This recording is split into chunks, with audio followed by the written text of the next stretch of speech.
Welcome back. Welcome back. Episode 15 of A Day in the Life of a Cowboy Fan podcast. And today, we got a good episode. We'll talk about, is the NFL rigged? Dallas Cowboys breaking news. Dan Quinn, he's out of there. He's a new head coach for the Washington Commanders. And last but not least, Jerry Jones says he's all in. Should we believe him? Stay tuned. So like I said, Dallas Cowboys breaking news. The Washington Commanders are hiring Cowboys defensive coordinator Dan Quinn as their head coach.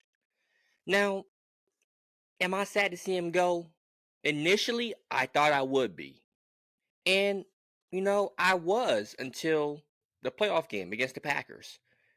Dan Quinn, he turned it around for the Dallas Cowboys defense. I can't sit here and lie and say he didn't, because the defensive coordinator, I can't even say his name on this podcast. The defensive coordinator prior to Dan Quinn, he stunk it up. He had the Dallas Cowboys looking like trash. So Dan Quinn came in and did his thing, right? But if a hero stays around long enough, they eventually become the villain. And that's what happened to Dan Quinn. We had 2 magical seasons for Dan Quinn. In that third year, the first half, he was outstanding once again. And then once, I think it was after the Miami Dolphins game, or maybe the Bills game, he didn't look the same. And that led into the horrific playoff performance against the Packers, where I was left questioning if Dan Quinn even, game plan for the Packers. So Dan Quinn, he's out of there, right? And it's interesting to see he did it this time. He took the Washington job.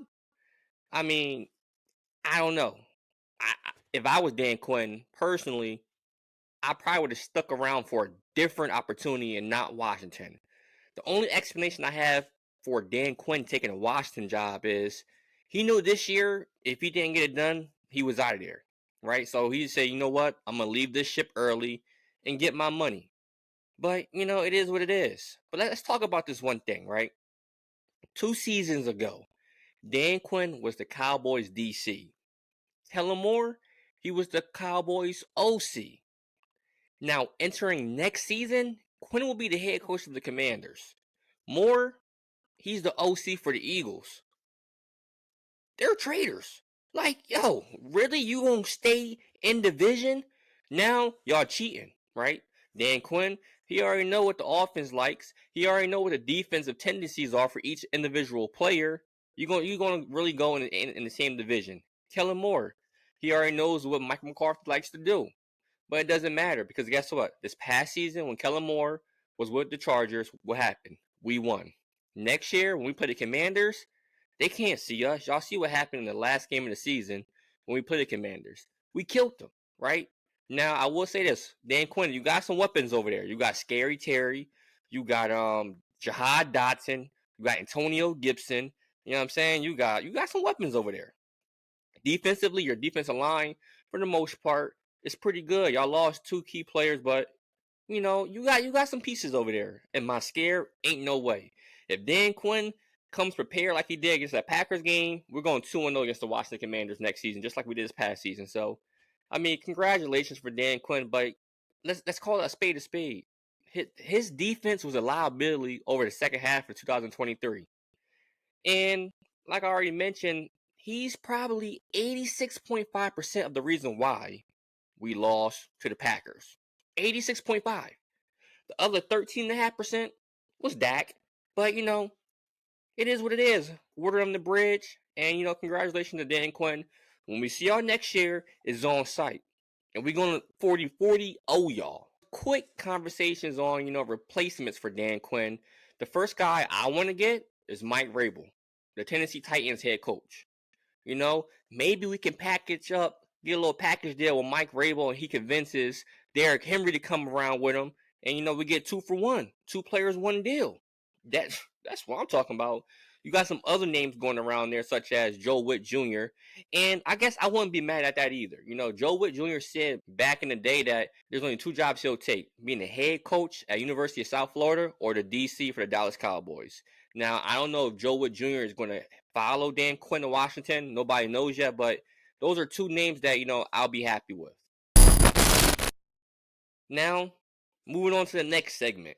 Jerry Jones claims to be all in for the 2024 season. Jerry Jones said the Cowboys are going to be all in. And quote unquote, his words, we will be going all in. I will say that you will see us this coming year not built for the future. Now, attention, all Cowboy fans. He's trying to reel us back in. Don't do it. We have to stay pissed off and make him actually make big moves and be in an actual all-in move this offseason. If we let our guard down and not be mad anymore of how the season ended with that horrible loss against the Packers, he won't keep his word of being all in.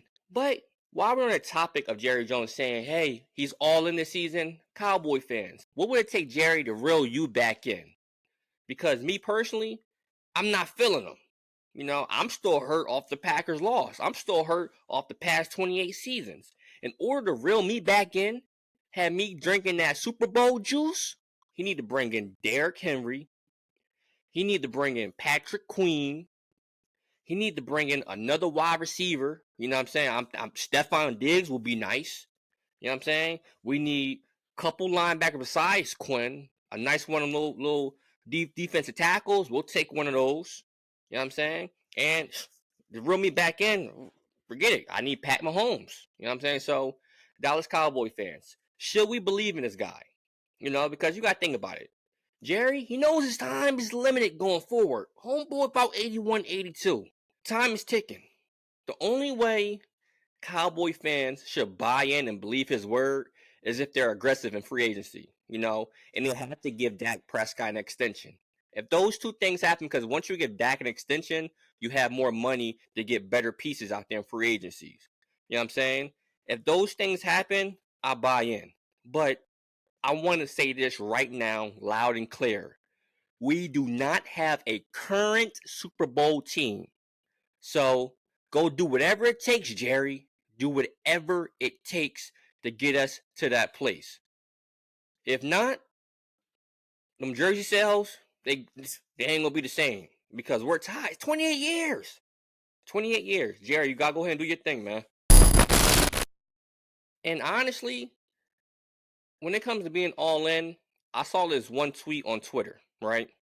It said if the Cowboys are really going to step up their offseason approach to pushing hard for 2024, they should do these things, right? The first thing was sign a big defensive tackle. They had in mind a guy named Grover Stewart. They said sign him for 4 years, $60 million. Now, I'd be alive if I knew Grover Stewart's background. But we're saying sign him for 4 years, 60 mil. Homeboy must be a dog. I did a little research, and I think he played for the Colts. He got suspended for a couple games. His numbers weren't there, so I'm assuming that he plugs the gaps. He stops the run. He pushes the center back into the quarterback slot. He better be that for 4 years, $60 million.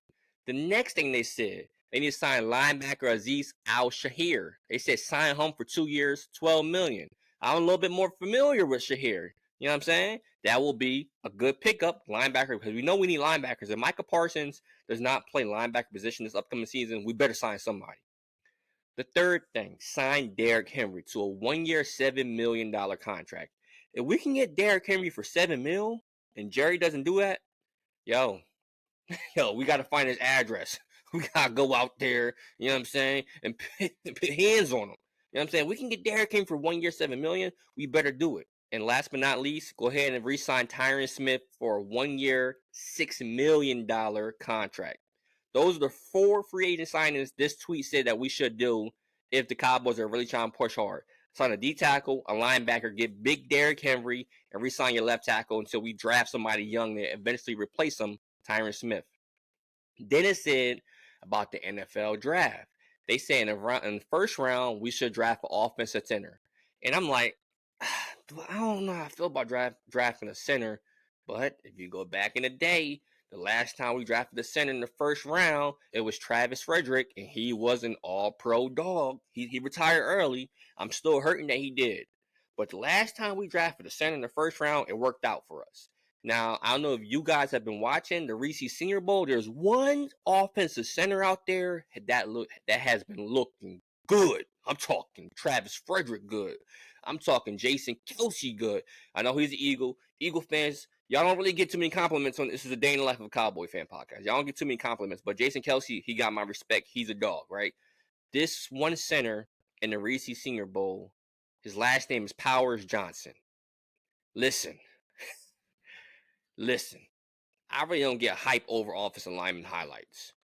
Powers Johnson, if he's there, I think we got a 24th or 26th pick. I don't know. If he's there at our pick, we need to snatch him up.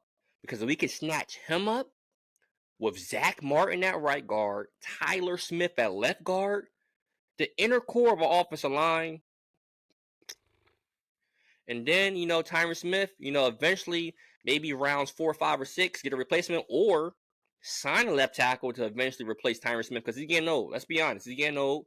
He had a great run, first ballot Hall of Famer, but we're going to need a replacement. We should do that sooner rather than later. And then right tackle, to be honest with you, Terrence Steele, you played me out. I thought you was an all-pro player. Couple games this year, you stunk it up. So we might need a new right tackle as well. But first round, they're saying go after a center. If Powers Johnson, he went to Oregon. If he's there, draft him. The second round, they say draft a linebacker. Now, so far, I like what this tweet is saying. They're telling us to pick up a linebacker in free agency for a 2-year, $12 million, and then draft another linebacker in the second round. Two names to look out for. They said it's Peyton Wilson, Cedric Gray. Don't know much about those guys. I'll look into that when it's time to start talking about NFL draft prospects for the Dallas Cowboys. But right now, they're saying Peyton Wilson, Cedric Gray, second round, get a linebacker second round. And then round 3, they're saying get a receiver, best available. They're saying that this wide receiver class is deep. Now, I will want us to get round 1, Powers Johnson. Round 2, I know this is a deep wide receiver class. I'm not trying to wait to the third round. Get your receiver second round. And then round 3, if we didn't sign a couple of linebackers, if we didn't sign one legit linebacker and moving Micah Parsons back to linebacker, go linebacker round 3. But offensive center, get Dak another weapon. If Jerry Jones is really going to be all in, if he's really going to be making these free agent signings, if he's going to be aggressive in the free agency, if he's going to be aggressive, maybe trading up in the draft to try to get somebody, if he's going to do all these things to try to reel Dallas Cowboys fans back in because he's all in, the roster is up in the air. We might need to do a whole 360, right? Like, everybody's job's not safe. There's only a couple of names who I think that, his job is safe. We're doing a rebuild because we're trying to win next year. We're all in. That's what Jerry said, 2024, we're all in. There's only a couple of names in this locker room that you're safe. Let's talk about it, right? Comment below who you think should be safe. If we're doing a revamp and trying to win it next year, there's going to be some rosters, going to be some turnovers. It's going to be like Deion Sanders out there in Colorado. Jerry Jones got to come with some Louis Vuitton bags, right? So the players who are safe, right? Dak Prescott. I know a lot of people are going to be mad, but listen, ain't nobody out there. Like, I know Dak let us down these past 3 years in the postseason. There's nobody out there.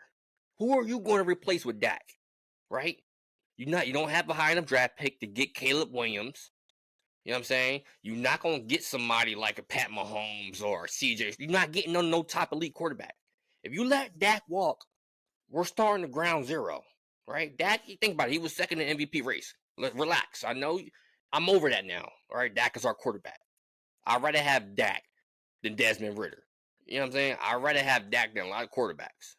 The only quarterbacks that I'd rather have besides Dak, we ain't getting them. So, players that are safe, Dak Prescott, CeeDee Lamb, right? Tyler Smith, right? Zach Martin, right? Micah Parsons, right? DeMarcus Lawrence. Yeah. If you're a Cowboy fan and you don't understand how important DeMarcus Lawrence is, you might want to get a new team. Because DeMarcus Lawrence, the truth. Stephon, see? I'm trying to manifest it. Trayvon Diggs. Right? Stephon, if you want to come be a Cowboy, you can be safe too. DeRon Bland. Did I say Deron Bland? I don't know if I said Bland already or not, but Bland, he's safe. And last but not least, Jake Fergie, our tight end. You know what I'm saying? Jason Witten 2.0. Actually, Travis Kelce 2.0, right? So again, if we're being serious, we're gonna have some roster going up 180. Everybody's not safe besides those names: Dak, CD, Tyler Smith, Zach Martin, DeMarcus Lawrence, Diggs, Bland, Ferguson. Those are the only players who jobs are safe. Everyone else, best of luck. We're trying to win, and you ain't make the cut. You didn't make a big enough difference this past year to get us the ring, and you gotta go. If you keep those core, if Jerry, this is a message to you. If you keep those core players, you sign some nice pieces in free agency, and then when it comes to the draft, if you can get you a nice little center or right tackle, if the best available falls into your lap, you might reel some of us Dallas Cowboy fans back in. But right about now, we listening, but we ain't buying no jerseys. We ain't getting no season tickets. Yeah, your money gonna be low. You better stop. Hey, you better do your thing because we tired of this mediocrity. You know what I'm saying? How did the Detroit Lions make a conference championship before us? The Detroit Lions won 0-16 a couple years ago. Jerry, message to you. Better get your mind right. So, as we all know, the Super Bowl matchup is the Chiefs versus the 49ers. Now, I will say this. NFL, y'all beat the allegations of being scripted. You know, everybody thought the NFL logo was the colors of the two teams who would meet in the Super Bowl. We all thought it was the Ravens versus the 49ers. The Chiefs won. So purple being in the logo, it meant nothing. Congratulations, NFL. Y'all beat the case. Y'all not scripted. Obviously, it's not scripted. I mean, instead it's rigged. The NFL is rigged. The NFL is rigged. Because of course the Kansas City Chiefs were going to make it to the Super Bowl. We've been looking at the wrong facts. We thought the logo had the answers for us. And the whole time, NFL's like, logo? Think about it. NFL is all about viewership and money. We should have saw it. We should have saw it. We all felt ourselves in making money with parlays. Because the answer was staring us right in the face. The NFC, the 49ers have been the strongest team in the NFC all year. So we should have known that 49ers was making it. Right? AFC, we thought it was the Ravens because the logo is scripted. The last 3 years, the the Super Bowl logo was the colors of the two teams who met each other. Not this year because the NFL had a bigger agenda. If you think about it, ever since Taylor Swift started dating Travis Kelce, viewership been through the roof, right? I got this one coworker. He told me that his wife never watches NFL games. He said he was in the crib last Sunday watching the game, and he gets up and goes to the kitchen. He sees his wife doing the laundry with an iPad in her hand. He's like, "Yo, what you doing?" She said she watching the game. He's like, "Yo, you never watch the game. What you mean you watching the game?" And then it hit him in the head. Oh, his wife is watching the game to see Taylor Swift, not even for the game, right? So let's talk about it. Taylor Swift has generated $301.5 million for the NFL and the Chiefs. If you don't think the NFL was going to script the Chiefs making it to the Super Bowl, you a fool. You a fool. You know how many people watch the Super Bowl already? Now include all the Taylor Swift fans. The Super Bowl viewership, it might break the record, right? It might break the record. So I'm mad for two things. One, my parlay lost because I was going after the NFL logo colors. And two, how did Taylor Swift make the Super Bowl before the Dallas Cowboys? Like, this is crazy. This is crazy. But I got a question. I got a question for everyone. Do you guys consider the Chiefs a dynasty? Are they on the same level as that New England Patriots dynasty team? Because I feel like we're witnessing the birth of a new NFL dynasty. If you ask me, I mean, the Chiefs, they're back in the Super Bowl for the fourth time in the past 5 years, right? They're back in the Super Bowl for the fourth time in the past 5 years. So prior to this year, they were 2 for 4, right? They weren't as good as the Bulls with Jordan. They were 6 for 6, but they've been here. They've been there the past 4 years, and they won 2. Now they're back again, right? They won back-to-back road games against the top 2 seeds in the AFC to do it. The Chiefs, they real. Whether it's scripted or not, that's tough to do. Like, you got to think about it. Patrick Mahomes really went to Buffalo and beat Josh Allen, who everyone says is the top 2 quarterback. Top 5, but whatever. He went to Buffalo. Everybody say, oh, the Chiefs, they only went to Buffalo once. They always play at home. Well, Patrick Mahomes went to Buffalo and beat them in their crib with no weapons. Then he went to Baltimore. That's like to Baltimore. They wasn't home. They went to Baltimore, to the hood, and beat the NFL MVP in Lamar Jackson. Like, for one, dynasty. Are they in the same conversation as the Patriots? Yes. Have they overthrown the Patriots? No. Relax. The Patriots won 6 in a row. Relax. Right? But this single playoff run proves Patrick Mahomes stands alone. Not only in current day NFL, but in NFL history.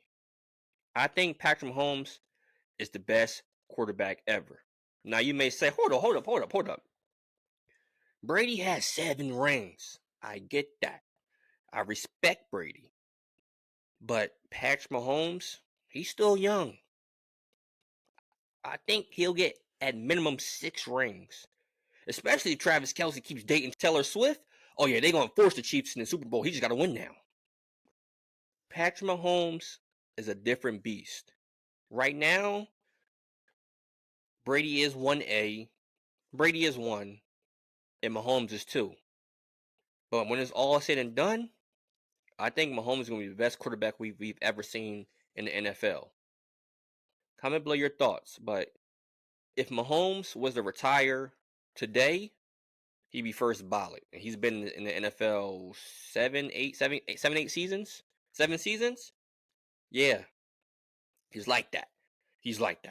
Comment below your thoughts, man. And Cowboy fans, comment below if you think Jerry Jones is really going to be all in and make the moves necessary to win the Super Bowl. But if you haven't, go ahead and like up the podcast, subscribe to the podcast channel, and I'll see you guys next time.